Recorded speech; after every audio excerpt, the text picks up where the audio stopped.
Record now. Okay, hello. Welcome to the 13th episode of the Bolo Pascual show.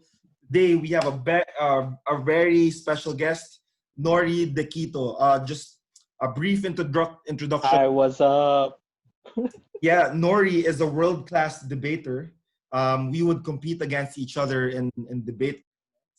Um, and yeah, I'd love for you to introduce yourself to the audience, Nori. So, I'm Nori. I am from the University of the Philippines, Manila. And as Bolo said, I knew Bolo because of debating. We used to like battle in tournaments. But aside from that, we also became good friends. Like we would talk about different things outside debate, like probably love life, social life, and so on. Mental health. I'm mental health, his brother who has autism, and it being connected to my job rin. Because currently I'm working as a speech language pathologist in a clinic in Cavite and a preschool in Pasig. And one of the reasons then why I was parang talking to Bolo and why I gravitated then to having conversations with Bolo was because of his brother who has autism, and I was also wanting to help him about his brother, since your brother I think hasn't been having speech therapy for a little bit long Yeah. na rin, diba? Mm-hmm. So yeah, I've been giving him consultations for Mm. his brother. And something that I would Um, just want to go for it. Go. And yun lang naman. And Okay. right now, given this pandemic, I'm trying to use my media platforms or social media platforms to spread awareness about different topics that I'm very passionate about. So right now, I'm really passionate about LGBTQIA issues, mental health issues, since I'm also, aside from speech pathologist, I also practice cognitive behavioral therapy. So it's a therapy that tries to alleviate mental health problems, and aside from that, I'm also into politics and a lot of different social issues and social historical issues, being a history junkie myself. And that's about it. Yeah, and I just want to say that if you want to talk to someone who can talk about different things in depth, but also can explain it simply, Nori is the person you talk to. And I just I feel flattered. Yeah, of course, Nori, you're an amazing human being, and which is why I also want to bring awareness to your podcast that you have already released on uh, Anchor and Spotify. It's called Toxic Talks. And yeah, Nori goes in depth about history and about different social issues. Episode 2 is about nuclear warfare and the effects of it, I think. And now I'm really curious, Nori, about why did you dive into podcasting? Because I understand it's the pandemic and like there are a lot of things that you want to share in your platform that could contribute to the zeitgeist of society, all that stuff. And we just want to know beyond the general things of what like podcast people would say. Why did you dive into podcasting? What did you see in it? well, firstly, it started off with going on to Facebook Lives, on Instagram Lives, and it was mainly to trash talk people I know, like famous people in my school that are not doing anything about the current problems that we have. Like a lot of them are influential people, like Instagram social influencers, mga artista or like famous people, and a lot of them haven't been doing their responsibility in social media, and it got me really angry. So I ranted a lot on Instagram and Facebook Live, and a lot of people actually liked my content, and they were like suggesting na, oh Nori, maggawa ka ng podcast, or like do something with that content, like do something with that anger and that passion that you have, like pour it into something that is a good content, or like parang a content that people could watch again and again. So now that I have the time and the energy to do the podcast, right, ginawa ko na siya. So I started yesterday. I did a live podcast yesterday, and then I realized that apparently a live podcast, hindi pala siya nare-record, or parang hindi siya na-save into a podcast. So ngayon, today, I realized that I should do like a real podcast na talaga na hindi live. And I made a script siguro around mga 30 minutes. And I tried to collate resources, read up, and then make a script. Probably around 10 to 15-minute long script. And then I actually did it. And apparently it's not so difficult pala. It only consumed probably like an hour or two of my time, which isn't actually big considering like when you listen to my podcast, you'd probably feel na masyadong daming preparations involved. Pero actually hindi naman. Tapos medyo chill lang. Kinda like probably debating one round.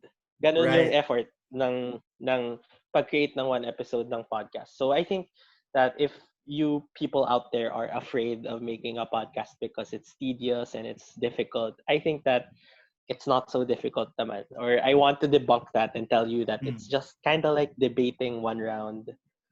If you're not a debater, probably Doing a it's kind speech, of preparing like for a speech. preparing for a speech, yeah. Preparing for a graduation speech or something like that. And then, ayun, I'm thinking about creating content about things that I find interesting. Like, sobrang interesting lang, Bolo. Kasi yesterday, I was watching documentary sa Netflix. Tapos I just happened to like have a fascination for like nuclear missiles. Tapos hindi ko alam, sobrang coincidence lang, hindi ko alam na anniversary pala apparently yesterday or the other day, August 6, ng bombing ng Hiroshima and Nagasaki. Thus, another interesting layer to that was my father was alive during the time the bombings and he Oh was in wow. Nagasaki. Mm-hmm. So that was part of what I told in the podcast that my father would eat watermelons back then and they were in caves because they were afraid of like the fallout and all of the effects of the missiles and shit. So um yeah, it made me want to write about that because of the content that I was watching, but also because of the personal experiences that I've had. So I'm hoping that in the next podcast episodes that I make, it's not only things that I want to write about, but also things that I probably have an experience on. So I think the first episode naman about the toxic positivity and that whole mental health talk, I think that aside from it being something interesting to me, I think that I also have an experience on it in terms of me treating my patient with depression. That's the type of advice I give as a therapist. Yeah. So yeah, yun lang naman. Ikaw ba, Bolo? What are the current things that you plan on Yeah. making Before I go sa on there, I would podcast? just like to say, remember it, toxic talks. Why toxic talks? Like I'm curious about the name. Oh, okay, okay. I think that when people see podcasts or when they see like really deep topics, they automatically parang feel na toxic siya. So parang gusto kong i-debunk sa toxic talks na, oh, it's not really toxic. It's actually a very insightful topic. It's actually a very deep and um, enlightening topic that you shouldn't be afraid of. Na it's actually detoxifying instead of intoxicating. And it also rhymes with tox and tox. So like, Got it. I see. play with words Uh, as well. So I just want to say that, well, two things I'm getting from you out of what we've done. And also, I'm just gonna skip the 15-minute time limit because I'm just enjoying this right now. So if okay, go. we have more time, like maybe we can go 30 minutes to an hour. The two things I'm getting from you is that number one, it's not that hard to start your podcast. And I really agree. Mm-hmm. I think you started using Anchor, the Anchor app as a Uh-huh. device, right? And I just really do believe that It's it's so easy to practical. use It Anchor. guides you to flesh out your ideas and to add your own music and to add your own style into it. And it's super accessible to Mm-hmm. just like a beginner. But the second thing I'm getting from you is that everyone who has a background and like a family history or who have parents can share something unique to the perspective of how we view culture, of how we view history. And for me, out of like just combining those two ideas, I really believe in the power of like average people like you and me deciding to get to share ideas out there and add to the richness of the culture and the richness of the things we could contribute. And awesome. I really like your toxic talks idea. Mm. Now, parang just demystifying it and naming it that as a form of like mind fuckery. I'm not sure, but yeah, I really Yeah. The paradox. But I also yeah. feel What was your like the reason why I wanted to engage in a podcast, or I feel like it's important to engage in a podcast, is because aside from the ideas and content that we can provide for people, like the generic information that we can give, I feel like the unique information that we could also give to our viewers is that anthropological side to us, or that historical viewpoint that we have as individuals. And tama ka, para each individual has a unique way in how they view issues, or they have a very rich and unique family background or historical background. And I think that that is something that people do not realize. Na parang when they share out their opinions or they share out information, they feel as if ang generic lang naman ng opinion ko na to about, let's say, the bombing or nuclear warfare. But they don't realize that something about them as people, like their anthropology or their history or their sociology, has something unique in it that they could put into these topics. Like for example, ikaw, probably when you talk about um Spanish stuff or like Spanish occupation and stuff, probably you could like put something in your family and how your family has some Spanish background, I think, or is mm, Spanish descent. Or mm, probably when you talk about your family, probably in UP and all of that, and you studying in UST, 'di ba? That could be a good content for people in terms of their college decisions or choices. mm-hmm. Or like, in all other content, etc. Yeah, Ang dami pa. yeah. So Actually, I think people don't realize that. yeah, to share with you, my family's background is that my grandmother's dad is actually a friar. So Mhm. going like looking back into history, it's like wow, like all of the oppression of Spain, like my family, or at least half of my family, or one fourth of my family, is kind of complicit there because like pure blood Spanish. That's true. So like I really do understand that and share like perspectives that humanize people in history. I forgot your previous question, if you still remember, but if you forgot it, I think it was about what do you plan on making in okay, your awesome. podcasts. Awesome, because like that was like my segue also. So yay, chemistry. Okay.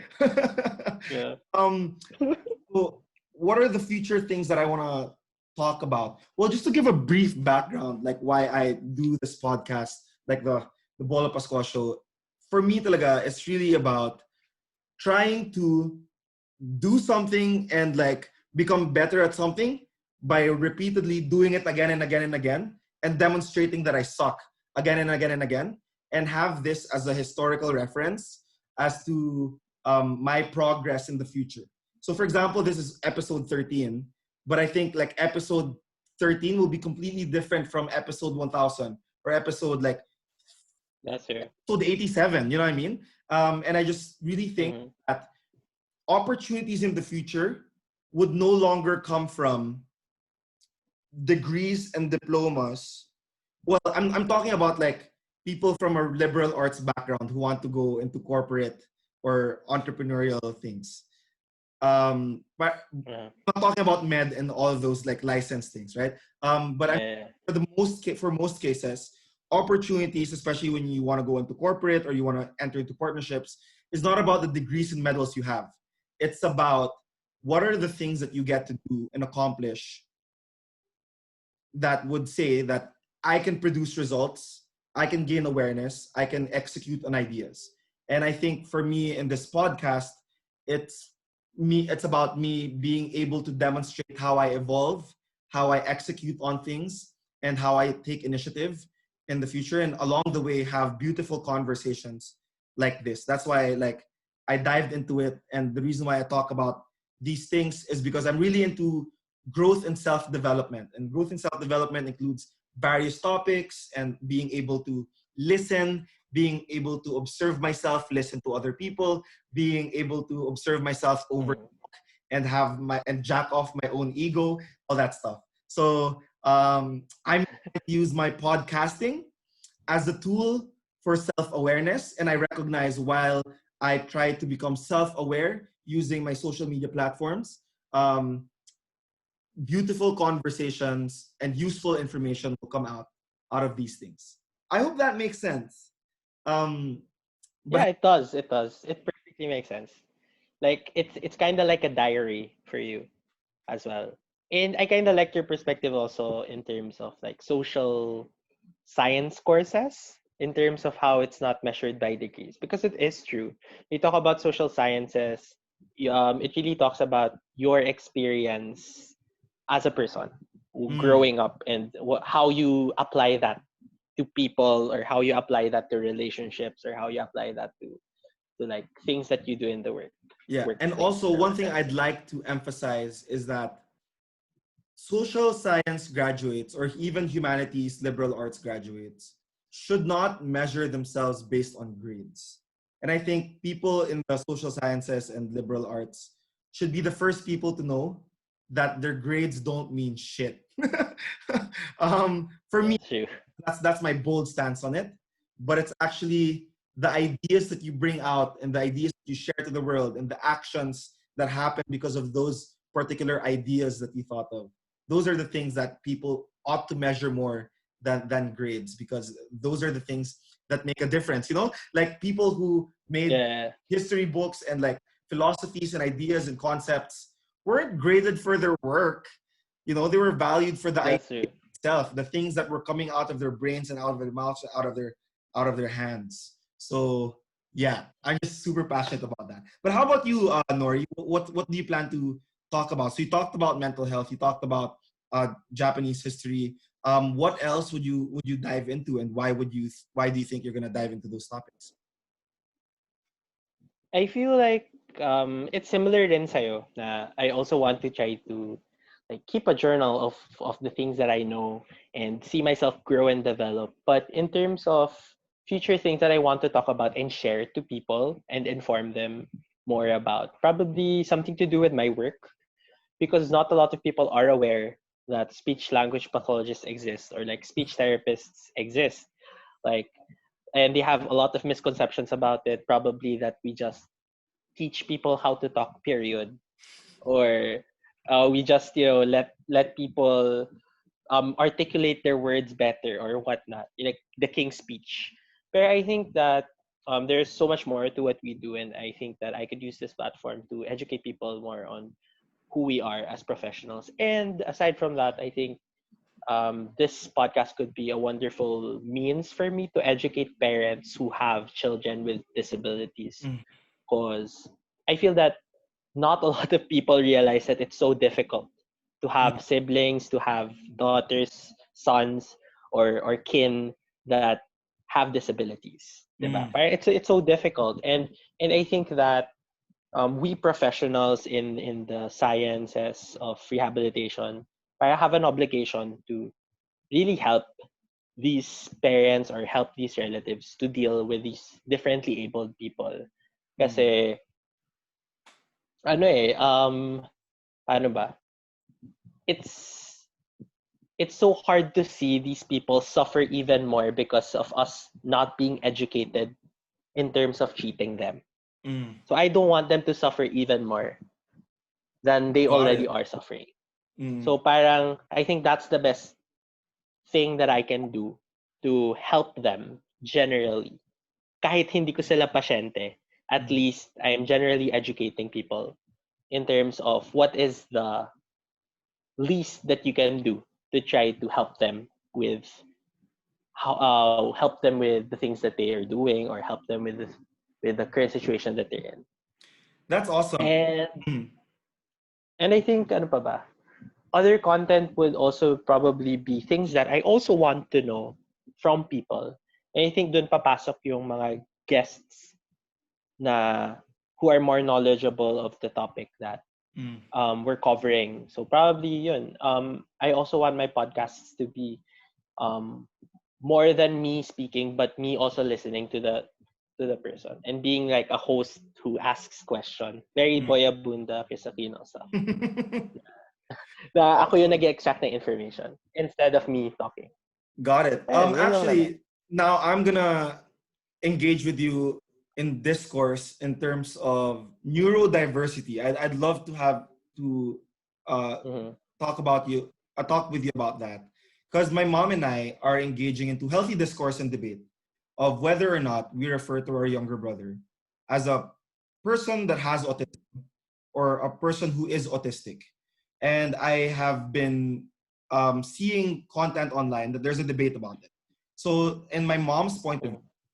it's that dapat people that have autism, because you want to separate the actual person from the autism. But Mhm. the counter narrative that I've been watching from other experts and other people who have autism is that they say na being autistic is part of us, and we'd rather not be separated from being autistic itself.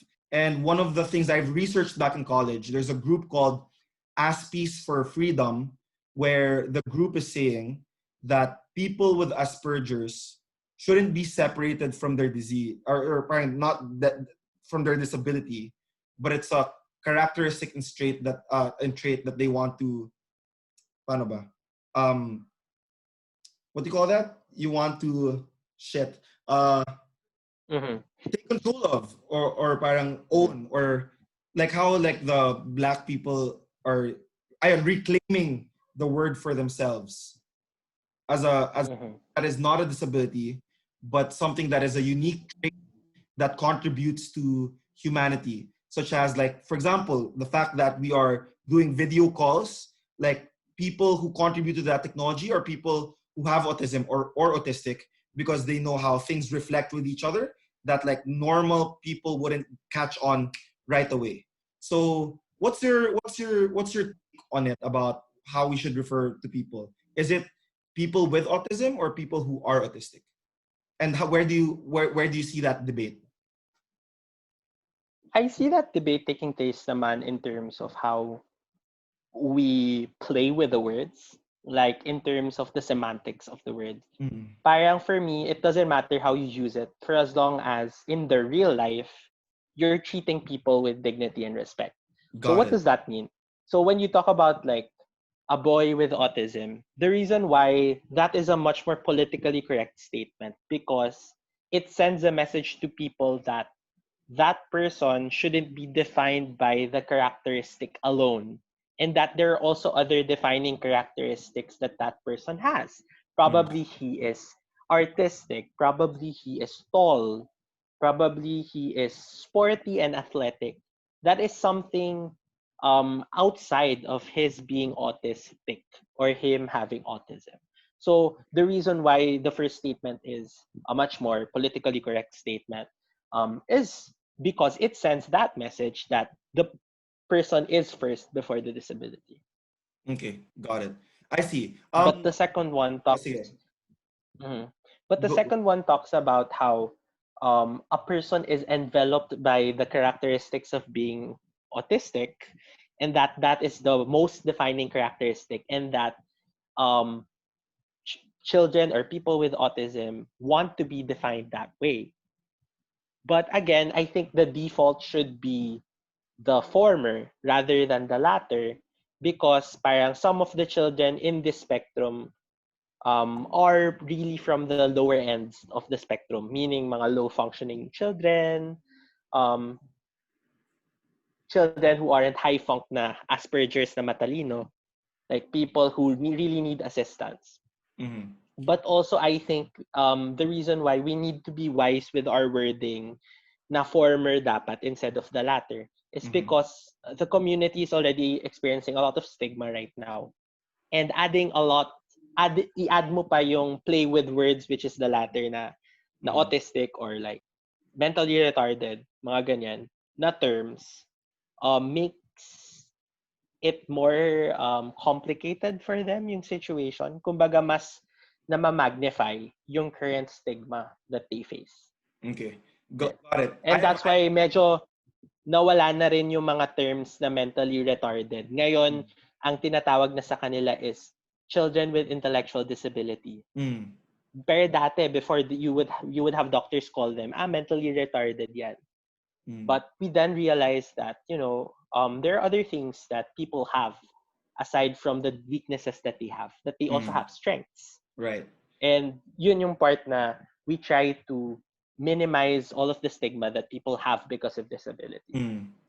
And I like your take on it because it's also through a physical therapist's perspective on it. And I just want to share like a counter narrative that I've been hearing is that should we should we still treat autism as a disability?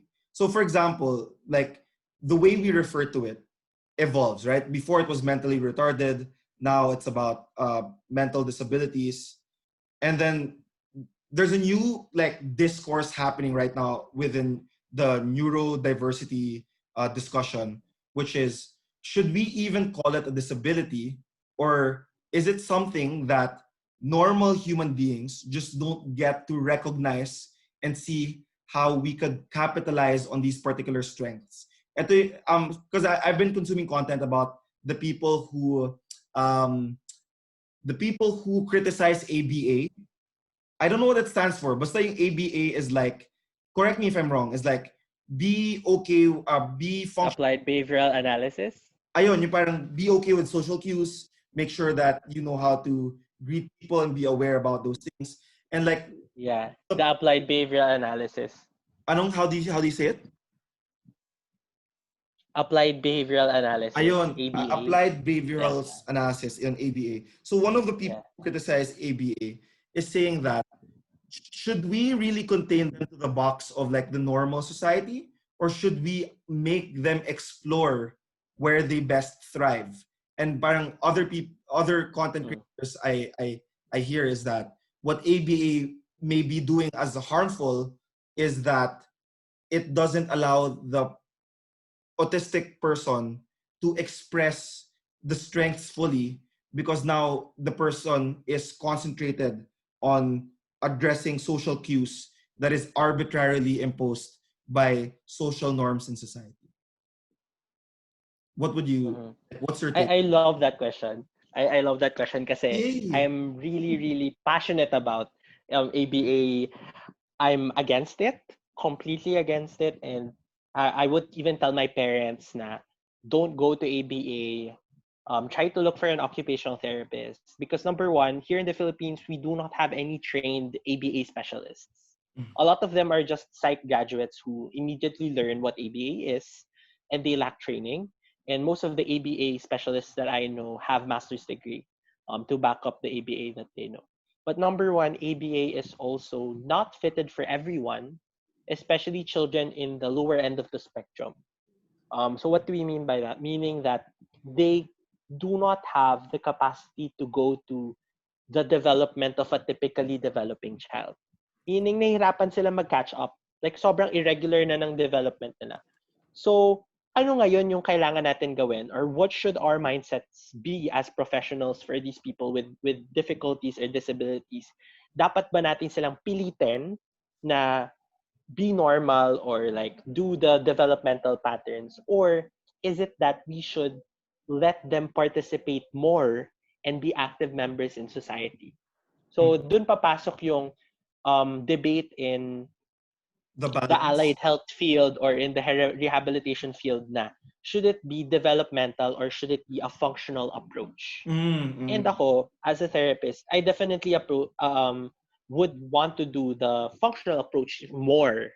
Kasi dun mo makikita na it's not about being in an elementary school, or it's not about being in a regular school and not a sped school.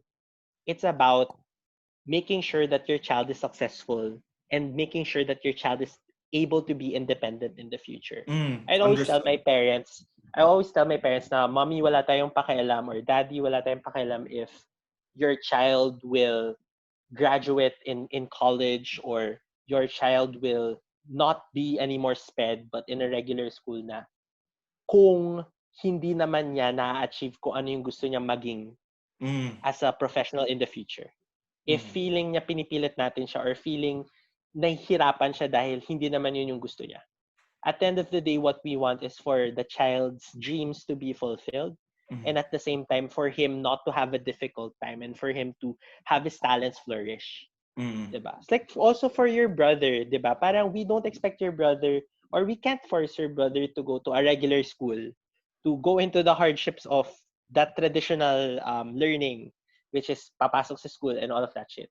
When we see that there are other talents or skills that he has, probably in cooking. He likes to cook, I think, as far as I remember. Yep. Diba? So, diba? He loves to cook. So, why not put him in a vocational training wherein he can be a chef?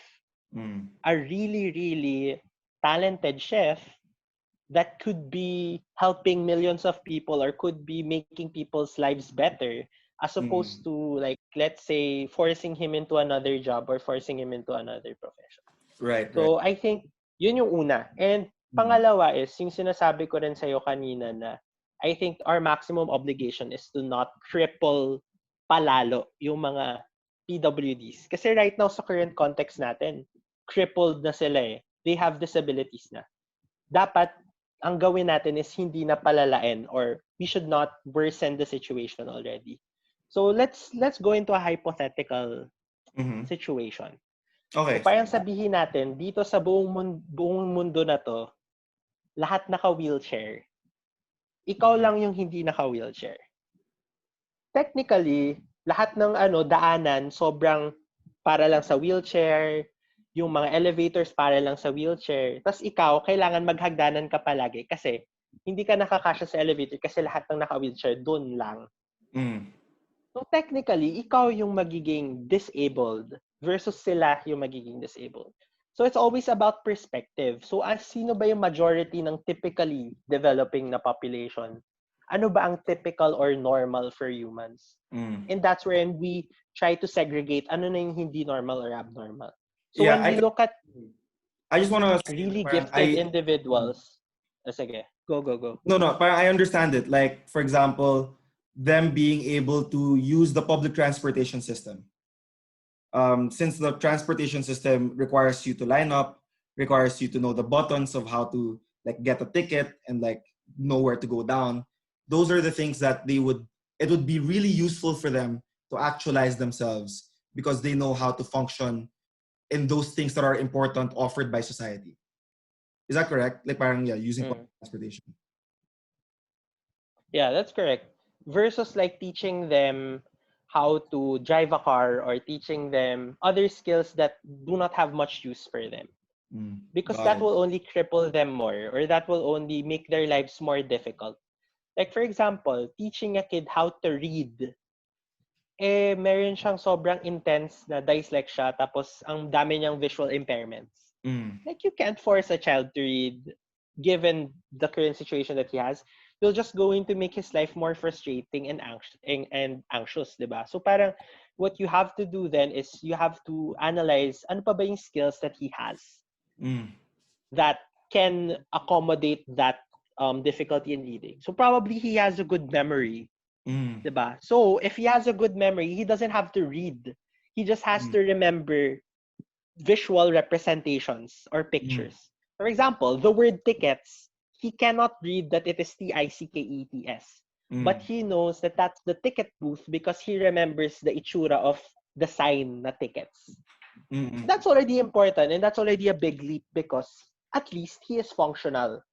Rather than in a situation na pinilit natin siya magbasa, probably siguro hanggang ngayon hindi pa rin siya marunong basahin yung tickets or hindi niya pa rin marunong mag-recognize ng tickets na sign. And probably hindi pa rin siya makasakay ng MRT or LRT because we still keep on forcing things that he should learn even though he cannot learn it or she cannot learn it. Got it. I see. I think I think the same rin sa kapatid mo, 'di ba? If we try to force him to learn how to let's say write properly, read properly, memorize, speak versus you or therapists teaching him how to handle kitchen utensils, open appliances, clean, prepare ingredients, wash ingredients.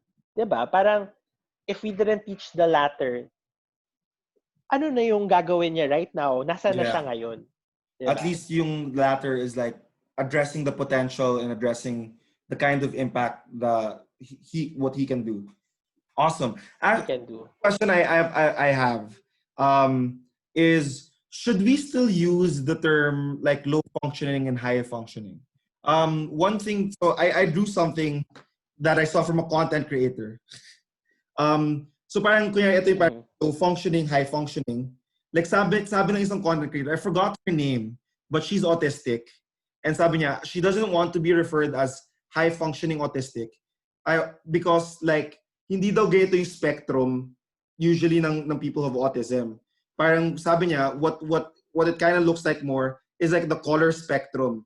Na parang some people can like read and stuff like that, pero may hypersensitivity sa light or hypersensitivity sa sound and like that. So parang sasabi niya na yung spectrum ought to be seen like a color spectrum compared to a spectrum of like high functioning versus low functioning.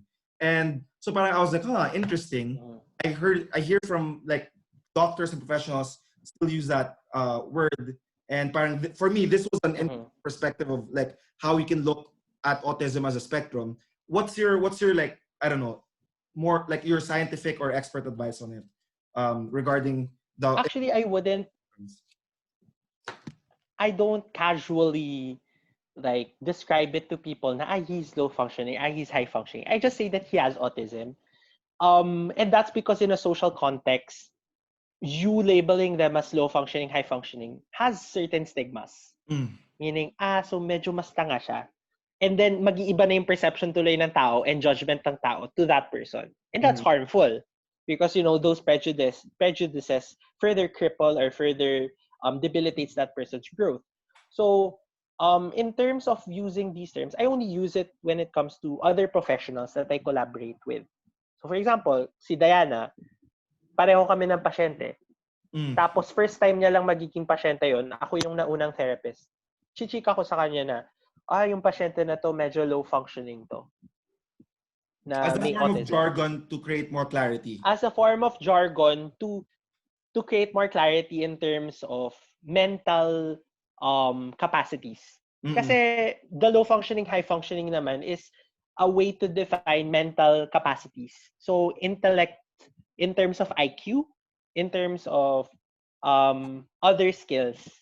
So not necessarily saying na pag low na siya, wala na siyang pag-asa at all or what.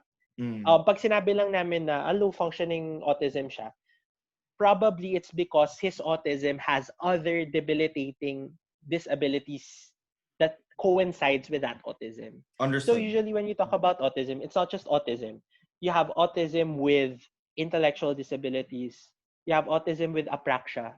When you talk about like may mga children with autism na hindi makasalita, like non-verbal people, probably because they have apraxia and all other sets of coinciding conditions together with autism. Usually, we try to label it as low functioning, just as a jargon for health professionals to be able to understand each other. But it shouldn't be used as a blanket. Describing a patient. But it shouldn't be used as a blanket wing, or it shouldn't be used in social contexts. Wherein you talk to people who do not understand that label of low funk, high funk, etc. Understood. Awesome. Thank you for sharing that perspective. Nori, this is now I'm recording my inadequacies as a podcast host because like I'm out of my outline and I don't know what to say anymore. So this for historical reference for like... Siguro I'm really curious then. Sige, you ask a question. What has it been like as a brother to a person with disability? Yeah. Kasi for me, I'm really genuinely curious. Kasi lahat ng mga naging ka-block ko or kakilala ko na naging speech therapist, OT, PT, have siblings na may disability. Like si Diana, for example, nag-OT siya kasi yung kapatid niya. And also, I have a lot of friends na nag-OT or PT or speech kasi brother nila. Ako, wala.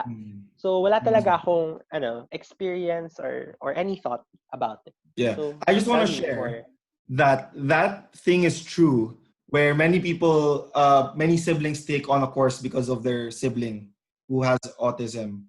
Um, but my parents like knew that they tried that with my sister na pinatake siya ng early childhood development to assist my brother who would likely to be doing those types of activities. And then my sister just dreaded the course. So like my parents knew that they shouldn't force the other people, the other children to do the things that they don't want to do.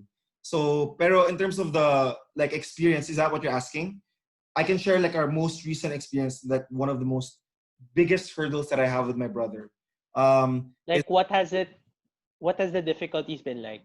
Ayon, yeah. What are So, the challenges? so right now he's a 20-year-old, 210-pound person. Uh, and now that when he gets angry, he would do two things. Either self-harm by biting his finger or biting his hand because of frustration my brother can't explain. So like sometimes may sugat or sometimes like there's calyo na on his hand because yun na yung coping mechanism eh. And what we try to do is give him a towel to bite on and soft, may babite niya naman. But sometimes talaga the first instinct is to bite the hand because there's Right hand. something na hindi communicate and there's some level of pain na parang in order for him to be distracted from the pain here, he needs to be distracted with the pain there. That's my hypothesis. But the second thing is kung hindi self-harm, is harm others.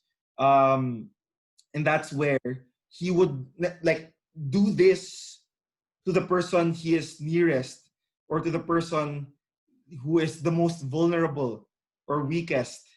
Um, Oh no. he would do that.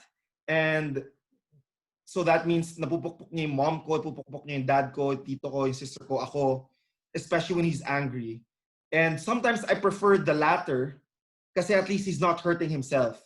Kasi even if like he's punching, pinupukpok niya ulo ko or like my head or even bites me, at least I know parang pareho kami nasasaktan and I get to understand his pain. Kasi if siya yung nasasaktan niya, parang double whammy eh. It's like he's already having a pain here inside Yeah. his mind. And then he's having a pain here also. Um, so what they call this, my parents and my family members and I've been trying to develop systems of how to deal with it. So like number one, give space and then try to talk and then negotiate. But second is already give the pillows, the towels that he can bite on. And then pag nagpupukpok na siya, that's where before we would approach it as a mutually assured destruction style. Na parang, okay, hit me in the face, I'm gonna kick you in the stomach until you get pushed away.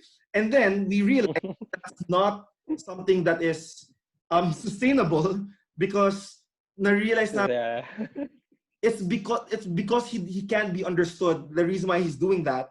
And then if we fight back as a form of deterrence, mas lumalala lang and then babalik lang naman siya and biting his hand and stuff like that. So what I've developed so far is to find ways for him to express the anger with number one, us taking little damage as possible and him taking little damage as possible. Because he's 200 pounds like parang it's really hard. So one thing Yeah, it's really is when difficult. he's trying to make pokpok, I'm trying to block it para pareho kami nasasaktan, but at least it's still some form of like it's not your organs getting hurt and it's like it's not damaging in the long term.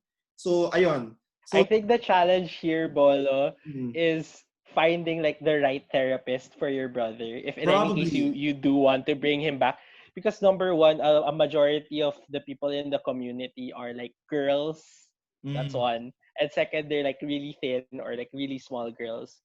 So parang ako, probably, I'll take on your brother just because probably you're I one of the understand. biggest people in the community na.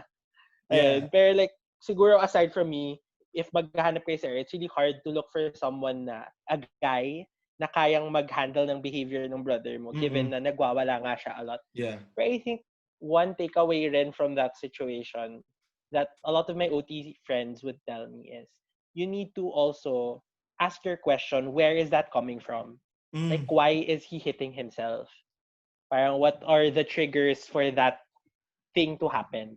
Yeah, I Is want it random lang or yeah, what? I want to share. It's both. It's random and it's not random. Sometimes when he's playing a game on the cell phone, and there's a level na he just keeps on repeating. He really wants to finish it, and then hindi niya talaga ma-finish. I guess it's like upgrading the character eh. Parang hindi niya in-upgrade yung characters.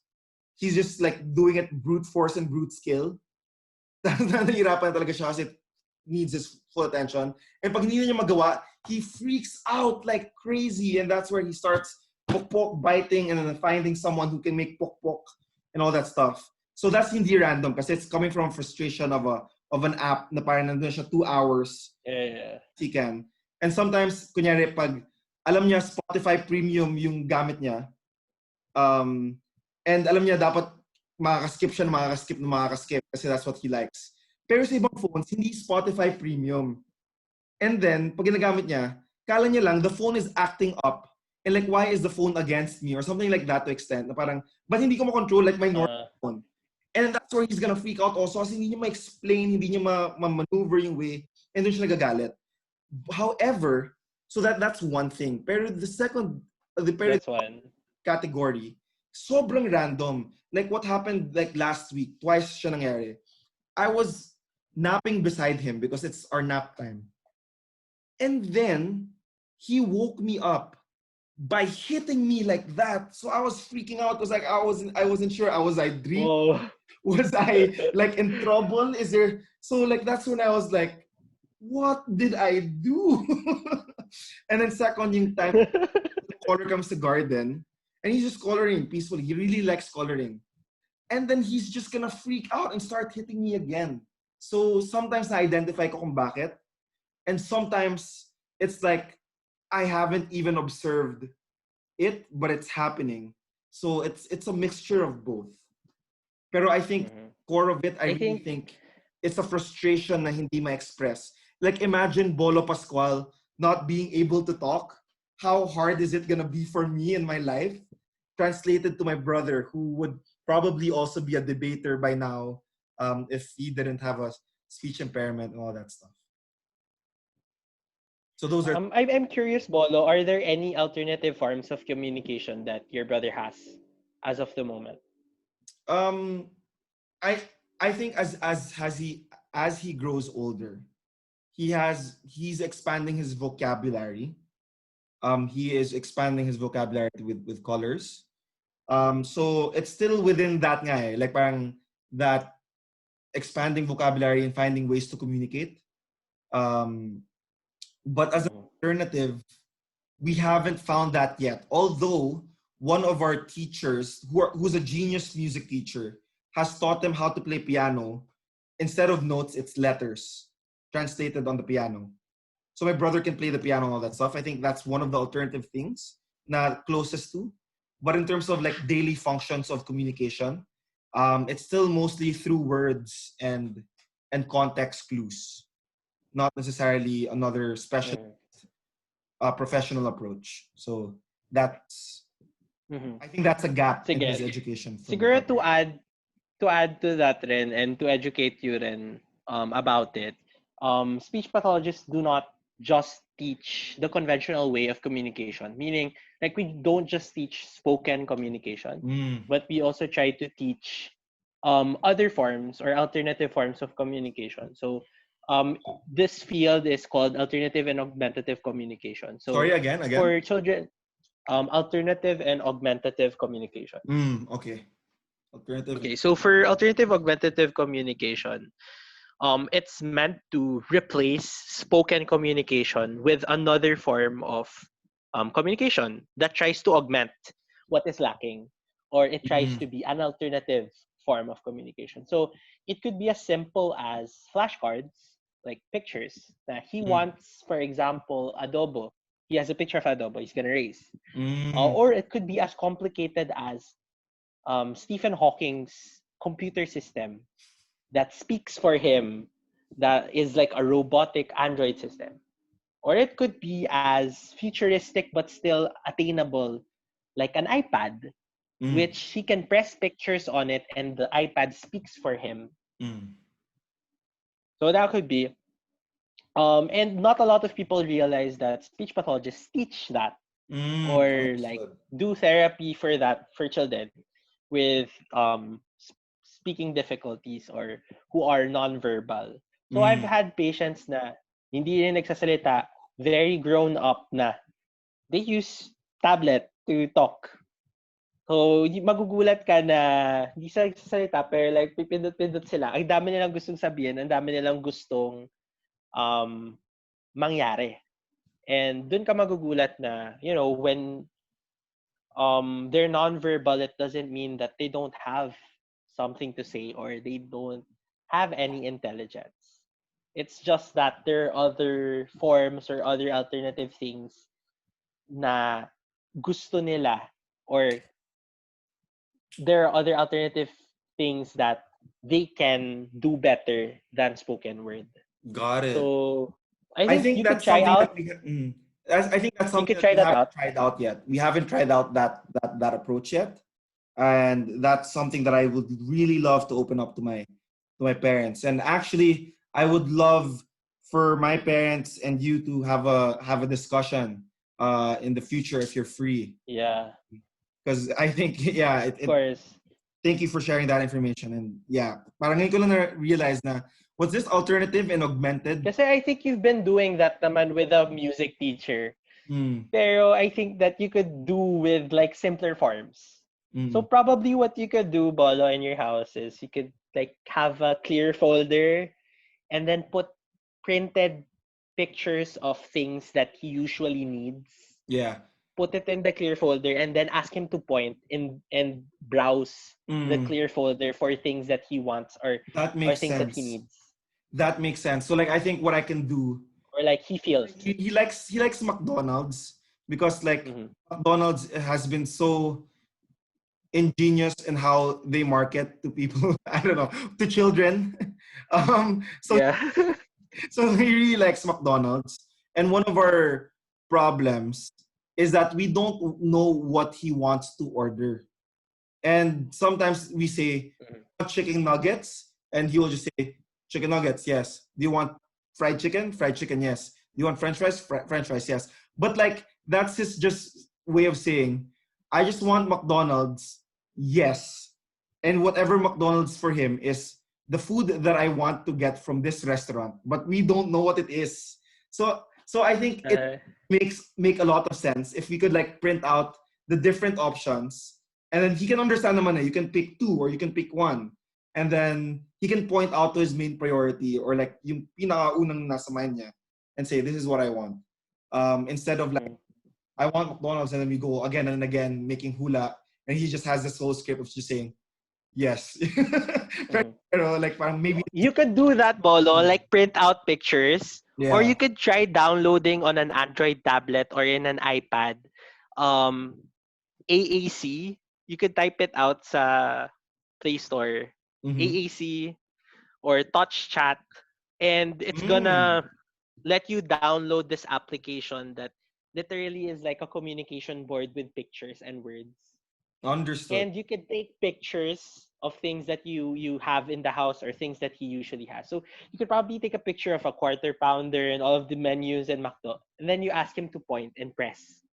That's Mm, one. Or you could try to print out pictures of menu items and then put the pictures on a clear folder and ask him to point to these pictures. understood.